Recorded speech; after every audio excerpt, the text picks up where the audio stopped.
Sorry. I'm left-handed. Hey, got to do what you got to do.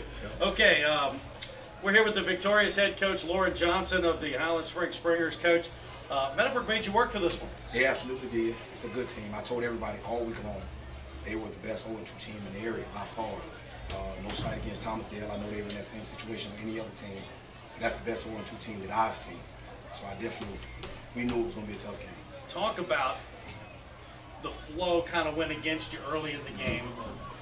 Marcus's 80, the kickoff return, the 86-yard kickoff return, that kind of seemed to wake your team up and give them momentum, and they played better from there. Absolutely. I think we played the first quarter or the first 5 minutes of the game as if we were a different team. And definitely wasn't happy. Grabbed a couple face masks, said a couple choice words that I can't say on the radio, but we just tried to had to get our composure. And once we did, I knew we would play well, and I wish we was playing that entire time. The other thing that jumped out at me is we talked during the week about all the different skill kids you had. 8 different players carried the ball tonight. 4 different players caught the ball. You managed to get all your skill kids involved in the game. Some of them were big and different. Yeah. Some of them didn't play at all. I had to make sure I talked to my coaches. We're in a dogfight, that type of situation. We have to make sure we manage everything appropriately. We are excited about the number of skill kids we have. They all can play, and we have to continuously manage that. We got to go around them all the time and make sure we keep it.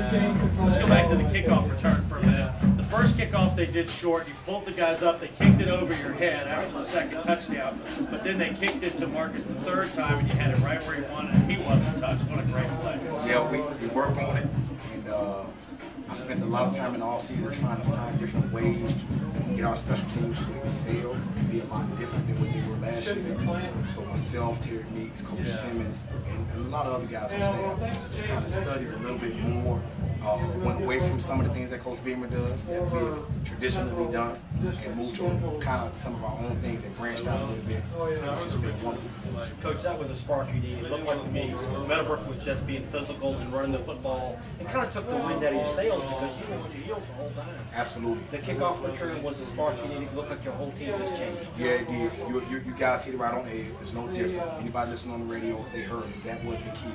And that's how we managed to get past this thing. You get into the locker room with the 1-point lead after Tank's touchdown, and Meadowbrook comes out and dominates the third quarter with ball control. Right.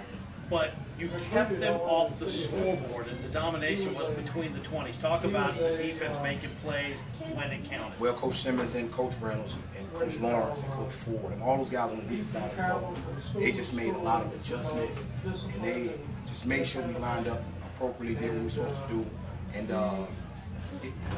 you know, when everything's working and everybody's listening, everybody's coaching, it all gels together. When you get that, you get some unique things. So that was really good. Coach, I'm not sure if you realize it, but that third quarter, you offensively had the ball 3 plays. Wow. And I you didn't punted the realize. ball. They had the ball, the first long drive, you had it 3 plays, and then you had it, flip the field and punt the ball to. Yes, so that was pivotal for you guys, and to make that stop right there and get the ball, and then, you know, that a couple pass plays you called kind of surprised us. We were expecting you to come on the ball there. Right. Well, you know, sometimes you try to get a rhythm. You guys know that. You want to call plays to get a rhythm. I'm down there dealing with everything. There's a lot going on, so we want to get a rhythm. I felt like even in the first quarter, we couldn't get a rhythm. When I went back at the play call sheet and looked at the plays that I called, it was like 3 and out, 3 and out, 3 and out, 3 and out, 3 and out. So it was really no real rhythm, and then you can't get all those skill kids, and then you got faces on the sideline, and then you got people getting frustrated and everything else. And in that third quarter, we said to them specifically at halftime, hey guys, just keep them off the scoreboard, and we'll come back and we'll score. It doesn't matter how long they keep it, just keep them off the scoreboard. And Coach Gary and I talked about, it looked like Jawan wasn't in a rhythm until you made those 2 quick passes. Yes, and a couple of them went well thrown, but those 2 quick passes were darts. Yeah, and they were. And again, he's a sophomore. He's 15 years old, and he's just playing well when we get him in rhythm. If we can get him in rhythm, if he hits the first play of the game, right, I think we're in a different boat there. And we missed it. We had it called. We knew what we were going to get. You know, you talk about the whole third quarter. You got the ball back 9 seconds in the fourth quarter, and those 2 passes kind of started that drive. And you had half the fourth quarter, 88-yard drive, and that's what the final nail of the ball. Yeah, we preached one of our goals. You know, at least have a 12-play drive. Last week we had an 11-play drive and a 10-play drive. we might have had a 12 game tonight. And that's a goal that we set just to kind of manage the clock, maintain the ball, and kind of take the wind out of their sails. That's what they did to us. Okay, Coach, 3-0 now.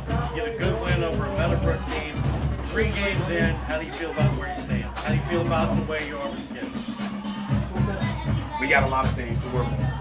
All right, but we also have a lot of great tools and resources to use in terms of coaches, players, and everything else. And always good to focus on the things you got to work on after a win, right? Absolutely, absolutely. It makes it a lot easier. This week is a big recruiting week for us. A big, make sure you study schoolwork for us. We're going to do some community service this weekend as a group, as a team. We have the time off, and we're just going to really focus on the Highland Springs community and players. Do you like having a bye week? I love it. I love it. Just for the simple fact, the things that I said. It gives us an opportunity to do some team building.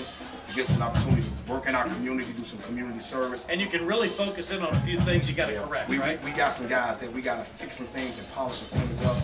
And I think that help us a lot. It's great being 3-0 going into the bye week. It is. It feels great. Is Casey okay? Casey is fine. So we got a little history with Meadowbrook. Let me just say it like that. Understood. Right? And that's my exuberation after the game. That's my dancing on the field, having a great time. We just got a little history. And when you play a game like this, I don't want to say it's a rivalry game because we're on one side of the river, we're on the other side of the river. And we haven't played that many times, to my knowledge. But there's still some history. But it's still some history to it. And I'll leave it at that. Nothing else needs to be said. But, this is always an intense game for me. It is an intense week of practice. Okay, congratulations. Thank you, John. Enjoy it for at least one night, okay? We'll be at practice tomorrow. There you go. Next ball game. That's Lauren Johnson, the victorious head coach of the Highland Springs Springers. We'll take time out. Sports Radio 910.